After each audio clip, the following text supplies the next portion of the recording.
Welcome to Headline News 24/7. Please click like and subscribe. Trump-endorsed candidate that put him in the lead, until Dems said what they discovered. President Trump has been working hard to ensure that Republicans retain their Senate and House of Representatives seats in the 2018 midterm elections as well as during the special elections. To ensure this outcome, he has been undertaking more and more rallies as well as giving additional stump speeches. In fact, he just gave one in Ohio recently. However, some strange happenings occurred during the Ohio general election that occurred after President Trump spoke that has everyone wondering what Democrats are doing behind the scenes to unfairly sway the election results. 100% Fed Up reported.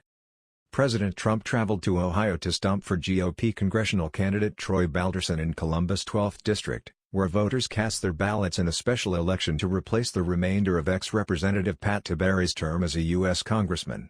After the election, it was announced that the Trump-endorsed candidate, Troy Balderson, was the victor by a margin of over 1,500 votes.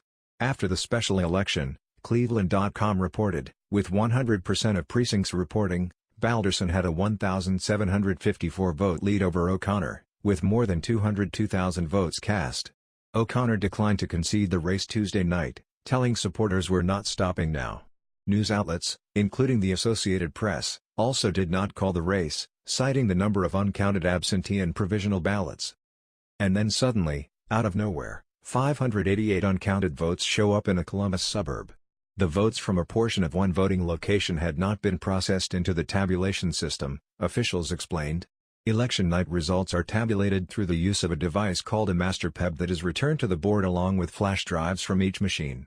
The Griswold Center voting location had two master PEBs, only one of which was read and processed into the tabulation system on election night. The additional votes identified during this preliminary audit will be reflected in the final official results certified by the Board of Elections on August 24. Balderson's Democrat opponent, Danny O'Connor, took to Twitter to ask Democrats to donate money to make sure every last vote is counted fairly. Do Democrats really need to donate money to make sure votes are counted fairly? What does this even mean? The Cincinnati Enquirer is reporting that 3,435 provisional ballots and 5,048 absentee ballots will be counted by the August 24 deadline. O'Connor continues to campaign on his Twitter account. Cleveland.com reported. The special election for Ohio's 12th Congressional District came down to the wire Tuesday night, with Republican Troy Balderson edging out Democrat Danny O'Connor in unofficial results.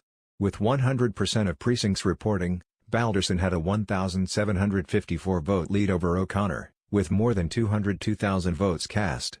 Green Party nominee Joe Manchin had a little more than 1,100 votes, or about 0.6% of the vote. O'Connor declined to concede the race Tuesday night, telling supporters "We're not stopping now."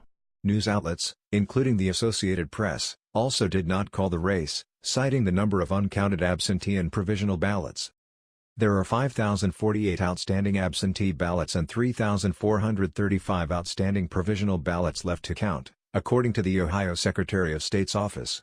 However, Balderson and other Republicans claimed victory late Tuesday night. "Tonight, I'm going to promise to you that I'm going to work relentlessly for this 12th Congressional District," Balderson told a crowd of cheering supporters. "America is on the right path, and we're going to keep it going that way." Democrats had hoped to flip the reliably Republican Central Ohio seat, which opened up when Republican Pat Tiberi stepped down in January. While President Donald Trump won the affluent, well-educated district by 11 percentage points in 2016, the president's ratings in the district have dropped in recent polls. But Balderson, a state senator from Zanesville, scored a 22 percentage point win in GOP-friendly Licking County and a 9-point victory margin in conservative Delaware County. O'Connor, the Franklin County recorder, won his home county by a landslide, but Balderson won the other 6 counties in the district. Balderson, who also won a crowded GOP primary in May by a razor-thin margin, relied on outside groups for most of his ads, most notably the House GOP-linked Congressional Leadership Fund, which poured millions into ads claiming that O'Connor would support GOP bête noire Nancy Pelosi for House Speaker. O'Connor pledged early in the campaign not to back Pelosi for Speaker, though he grudgingly yielded to MSNBC's Chris Matthews that he would support her over a Republican Speaker. Balderson also drew last-minute help from President Donald Trump and Vice President Mike Pence, both of whom campaigned for Balderson in the final days of the race.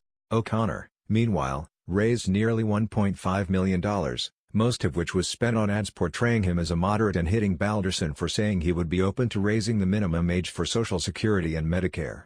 Even with a loss, O'Connor's performance in a traditionally Republican district may give hope to Democrats that he can beat Balderson when the two clash again in a contest for a full, two-year term in the November general election. But U.S. Representative Steve Stivers, the chair of the National Republican Congressional Committee, told Cleveland.com Tuesday night that a win's a win for Balderson. Democrats, I'm sure, are going to try and turn this into some sort of moral victory, Stivers said. But last time I checked, moral victories don't get a vote on the congressional floor. If Democrats are doing shady and illegal things in order to ensure a special election win, they will be held responsible. However, they will be unsuccessful in the end. It is necessary that a Republican fills the Ohio seat to ensure that important legislation such as an infrastructure package gets passed. Something that will not be possible if we do not have a Republican majority in office. Additionally, Democrats have made it clear that comprehensive gun control, as well as innumerable other pet projects, will go to the top of the list on their legislative agenda if they win back the House and Senate. None of these issues, however, are to the benefit of the American people but are instead a petty attempt to try and get back at Republicans for achieving their goal in passing tax reform as well as repealing the individual mandate which is part of the Affordable Care Act. That was the news. We thought you might be interested in knowing about this. Please click like and subscribe. Thank you.